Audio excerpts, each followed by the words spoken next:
ஆளுநர் மாளிகை நோக்கி புறப்பட்டு விட்டார் தமிழக வெற்றி கழக தலைவர் விஜய். அந்த காட்சிகளை நீங்க திரையில பார்க்கின்றீர்கள்.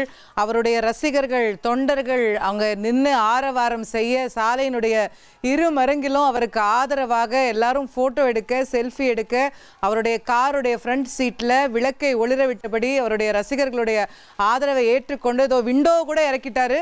விண்டோவும் இறக்கிட்டு திரு விஜய் அவர்கள் அவங்களுடைய அன்பையும் வாழ்த்துக்களையும் பெற்றுக்கொண்டே கை அசைத்தவாறு ஆளுநர் மாளிகை நோக்கி இந்த முறை மெஜாரிட்டியோடு, இந்த முறை 118 எம்எல்ஏக்களோடு திரு விஜய் அவர்கள் ஆளுநர் மாளிகை நோக்கிய பயணத்தில் இருக்கிறார் அப்படிங்கிறத பார்க்க முடிகிறது.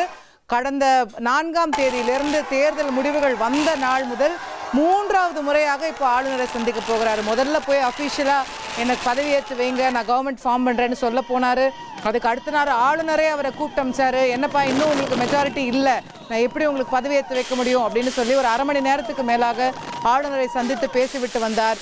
இப்போது தேவையான அந்த மெஜாரிட்டியோடு, அந்த கடிதங்களோடு மார்க்சிஸ்ட் கம்யூனிஸ்ட் கட்சி, இந்திய கம்யூனிஸ்ட் கட்சி, அநேகமாக விடுதலை சிறுத்தைகள் கட்சியும் கொடுத்துருக்கோன்றதான் புரிதல். இல்லைன்னா அவர் புறப்பட்டிருக்க மாட்டார்.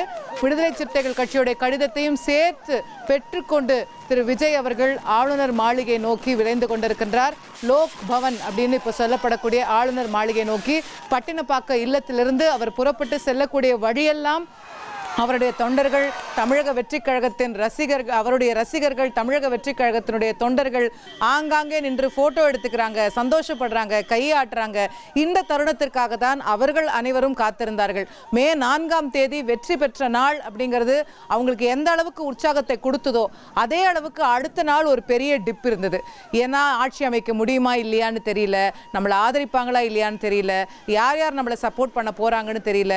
இதற்கிடையில எதிர்முகாமில் இருக்க கூடியவர்கள் ஒன்றாக சேர்ந்து வேற ஒரு அணியை ஃபார்ம் பண்றாங்களாமே, அவங்க 120 இடத்தை பெற்றுவாங்களாமே, ஆளுநர் அவங்களுக்கு தான் பதவி பிரமாணம் செய்து வைக்க போறாராமே, இப்படியெல்லாம் நடக்குதாமே, என்ன நடக்குது, ஏது நடக்குது, ஒரே பிரச்சனையா இருக்கு, நாங்க தானே ஜெயிச்சோம், எங்களை ஏன் அவங்க பதவி ஏற்றுக்க விட மாட்டேங்கிறாங்க அப்படின்னு பல தொண்டர்கள், தாவேகா தொண்டர்கள் அவங்க வந்து வேதனையுடன் கேட்கக்கூடிய காட்சிகளை நம்ம தொடர்ந்து பார்க்க முடிந்தது. அவங்க பூஜையெல்லாம் செஞ்சாங்க, யாகமெல்லாம் செஞ்சாங்க, எப்படியாவது மெஜாரிட்டி வந்துடணும் அப்படின்னு அவரவருக்கு இஷ்டப்பட்ட கடவுள்களை வேண்டிக் கொண்டிருந்தார்கள். அவர்கள் வேண்டிய தருணம் தற்போது நடந்திருக்கிறது அப்படிங்கிறத பார்க்கிறோம். மெஜாரிட்டி ஆதரவு கடிதத்தோடு திரு விஜய் அவர்கள் ஆளுநர் மாளிகை நோக்கிய பயணத்தில் இருக்கிறார். முன்னாலும் பின்னாலும் விஐபி எஸ்கார்ட் போலீஸ் வாகனத்தோடு செல்கிறார். அநேகமாக ஆளுநர் அவருடைய கடிதத்தை ஏற்றுக்கொண்டால், அவர் கொடுக்கிற மெஜாரிட்டி நம்பர் எல்லாம் சரியா இருக்கு, ஓகே அப்படின்னு ஆளுநர் சொல்லிட்டாருன்னா அவர் வெளியே வரும்போது முழு கான்வாயோடு வருவார் அப்படிங்கிறது தான் எதிர்பார்ப்பு. அப்படிங்கிறது தான் வழக்கமாக நடக்கக்கூடிய நடைமுறையும் கூட. காவல்துறை எல்லா இடத்துலையுமே அலர்ட் ஆயிருப்பாங்க. இந்நேரத்துக்கு அவர் உள்ளே போனதும் வெளியே வரும்போதும் அவருக்கு ஒரு முதலமைச்சருக்கான மரியாதையை கொடுக்க வேண்டும் அப்படிங்கிறது தான் காவல்துறையோட புரோட்டோகாலாக இருக்கும். அவர் தான் தற்போது ட்ரெண்டை ஃப்ரெண்ட் ஆக்கிக்கோங்க. தந்தி டிவியின் சப்ஸ்கிரைபர்ஸ் அண்ட் ஃபாலோவர்ஸ் குடும்பத்தில் நீங்களும் இணையுங்க.